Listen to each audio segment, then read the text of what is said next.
En la Consellería de Educación están especialmente orgullosos con el ritmo de funcionamiento de este aula da natureza que ahora en vacaciones ha intensificado las actividades relacionadas con la sensibilización medioambiental. Os rapaces fan moitísimas actividades relacionadas co medio ambiente, coa astronomía, os bombeiros, en fin, todo tipo de actividades que sensibilizan un pouco para que sexan uns cidadáns de respeto, non, ao medio. Esta é un pouco a idea.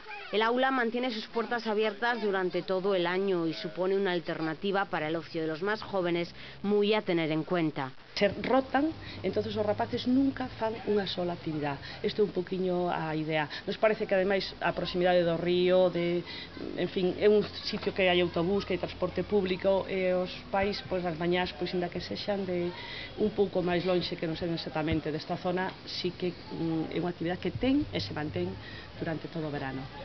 El taller de esta mañana abordaba la prevención de incendios y tras lo sucedido en Vilar de Bos, el alcalde hacía referencia al tema. Creo que entre todos temos que asumir de que esta é unha realidade, de que isto afecta pois profundamente ao noso sistema e temos que pelear todos con eles e non debemos facer delo pois ninguna cuestión como se fixo nos últimos anos con outro goberno por parte da oposición.